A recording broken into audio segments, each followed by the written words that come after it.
असदुद्दीन ओवैसी ने एक बार फिर से देवेंद्र फडणवीस पर हमला किया है। ओवैसी ने कहा कि अंग्रेजों के खिलाफ जब संग्राम चल रहा था तब वे उन्हें प्रेम पत्र लिख रहे थे। देखिए, आपको बता दें, एमआईएम प्रमुख असदुद्दीन ओवैसी ने वोट, जिहाद, धर्म युद्ध संबंधी टिप्पणी को लेकर देवेंद्र फडणवीस पर निशाना साधा और आरोप लगाया कि प्रधानमंत्री मोदी का एक है तो सेफ है नारा भारत की विविधता के खिलाफ है। ओवैसी ने बीजेपी के आदर्श नेताओं पर इनडायरेक्ट करते हुए कहा कि फडणवीस के यानी कि वैचारिक पूर्वजों ने अंग्रेजों के खिलाफ लड़ने के बजाय उन्हें प्रेम पत्र लिखे थे। फडणवीस ने 20 नवंबर को होने वाले विधानसभा चुनाव के लिए प्रचार करते हुए शनिवार को कहा था, वोट जिहाद का जवाब मतों के धर्म युद्ध से दिया जाना चाहिए। ओवैसी ने चुनाव में एमआईएम उम्मीदवार इम्तियाज जलील और नासिर सिद्दीकी के समर्थन में छत्रपति संभाजी नगर के जिनसे इलाके में एक जनसभा को संबोधित करते हुए कहा, हमारे पूर्वजों ने अंग्रेजों के खिलाफ जिहाद किया था और फडणवीस अब हमें जिहाद के बारे में सिखा रहे हैं।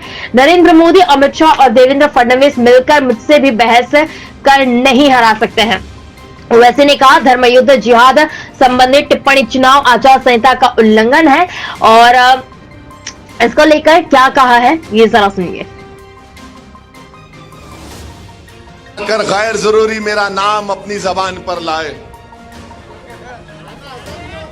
हाँ, देवेंद्र फडणवीस बोले, सुनो ओवैसी, ए देवेंद्र फडणवीस, याद रखो, तुम मेरी जबान का मुकाबला नहीं कर सकते ना। अगर तुम, मोदी, अमित शाह भी बैठ गए तो मेरी जबान का मुकाबला नहीं कर सकते। इन्हों क्या बोले, ए ओवैसी, वो क्या बोले, ये वोट जिहाद, धर्म युद्ध। हम इलेक्शन कमीशन ऑफ इंडिया से पूछना चाहते हैं, क्या ये जबान इलेक्शन के कानून के ताबे है या उसके खिलाफ है? इलेक्शन कमीशन ऑफ इंडिया जवाब दो। ये महाराष्ट्र के चीफ इलेक्टोरल ऑफिसर से हम पूछना चाह रहे हैं, मेरा नाम लेकर जिहाद का नाम लिया जा रहा है, धर्म युद्ध का नाम लिया जा रहा है, क्या ये इलेक्शन कानून के खिलाफ नहीं है?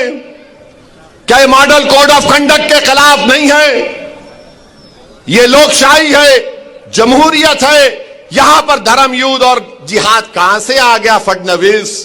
खैर, तुमने बोला, अब तुमको खुजली होगी अब जब मैं बोलूंगा यहां से। अब सुनो देवेंद्र फडणवीस, तुमने कई एमएलएस को खरीद लिया, चोरी कर ली, तो तुमको क्या बोला जाए? डाकू बोला जाए या चोर बोला जाए?